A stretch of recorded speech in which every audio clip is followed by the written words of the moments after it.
दर्शन शास्त्र के बारे में एक बात कही जाती है कि दर्शन शास्त्र विज्ञानों का विज्ञान है। Philosophy is the science of all sciences.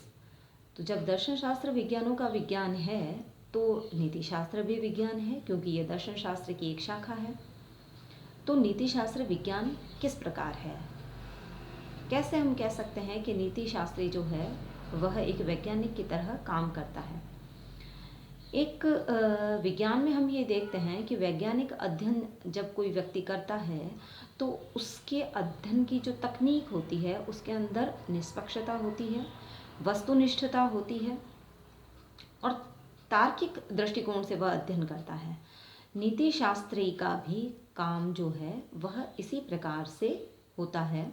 एक नीति शास्त्र भी जब व्यक्ति के कर्मों का मूल्यांकन करता है, व्यक्ति के चरित्र के बारे में कोई बात कहता है, उसके कर्मों के बारे में जब वह निर्णय करता है कि वह उसने जो कर्म किया एक व्यक्ति ने वह सही है या गलत है, उस व्यक्ति का आचरण है जो उचित है या अनुचित है, तो ऐसा कोई स्टेटमेंट देने, ऐसा कोई निर्णय देने के पीछे उसके नीति शास्त्री के समक्ष कुछ मूल सिद्धांत, मूल आदर्श होते हैं जो उसके पथ प्रदर्शन का काम करते हैं। वह व्यक्ति, वह नीति शास्त्री जब काम करता है अपने सिद्धांतों पर, तब वह अपनी खुद की जो भावनाएं हैं, खुद की जो इच्छाएं हैं, उसका खुद का जो मत है उससे स्वतंत्र रहकर कार्य करता है और उसी से उसके विचारों में, उसके अध्ययन में वस्तुनिष्ठता आती है। अर्थात वह वस्तु के प्रति निष्ठावान होता है, अध्ययन के प्रति निष्ठावान होता है। और जब वह तार्किक दृष्टि से विचार करता है, इसका मतलब यह है कि उसके पास अपनी बात को पुष्ट करने के लिए पर्याप्त प्रमाण है। विज्ञान में भी इसी प्रकार से कार्य किया जाता है। अतः हम कह सकते हैं कि नीति शास्त्र भी विज्ञान है। दूसरी बात यह आती है कि नीति शास्त्र किस प्रकार का विज्ञान है? क्या ये विवरणात्मक विज्ञान है या आदर्शमूलक विज्ञान है? तो विवरणात्मक विज्ञान क्या होता है?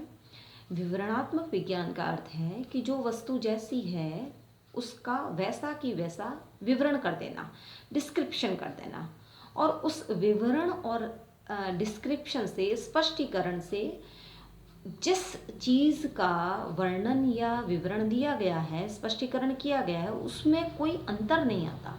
परंतु जब नीति शास्त्री एक व्यक्ति के चरित्र के और कर्मों के बारे में कोई निर्णय देता है, कोई स्पष्टीकरण देता है, तो वह ये चाहता है कि व्यक्ति के आचरण में सुधार होना चाहिए। जैसे अगर एक नीति शास्त्री किसी व्यक्ति के कर्मों के संबंध में ये कहता है कि अमुक व्यक्ति जो है वह ईमानदार है, परंतु उसने अध्ययन में ये पाया कि वह व्यक्ति 10 में से 8 अवस्थाओं में तो ईमानदार रहता है, परंतु 2 अवस्थाओं में वह इतनी ईमानदारी से काम नहीं करता।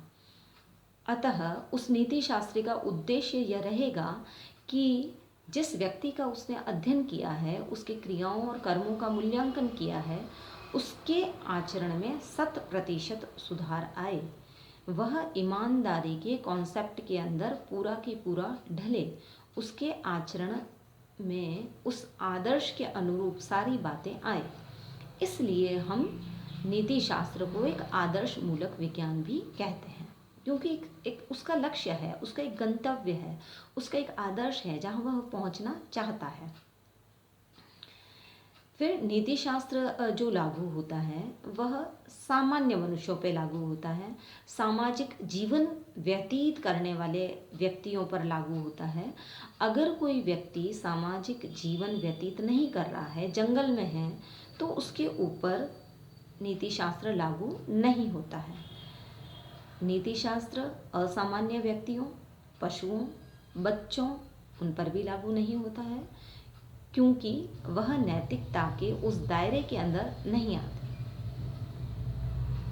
सामान्य मनुष्य जो सामाजिक जीवन व्यतीत कर रहे हैं, उनमें भी नीति शास्त्र जो है उस व्यक्ति के अच्छे कर्मों का ही मूल्यांकन करता है।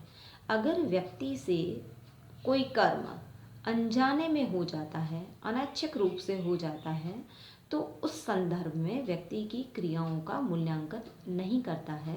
वह केवल मनुष्य जो सोच समझकर, जानबूझकर, किसी उद्देश्य से प्रेरित होकर जो कर्म करता है, उन्हीं क्रियाओं के संबंध में नैतिक निर्णय दिया जाता है।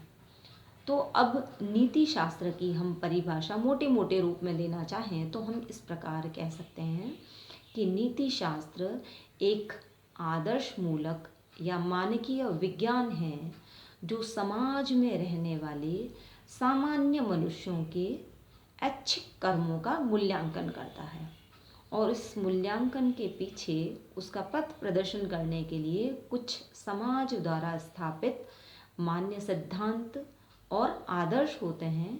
उन्हीं के आधार पर एक नीति शास्त्री व्यक्ति के कर्मों को उचित या अनुचित, सही या गलत ठहराता है।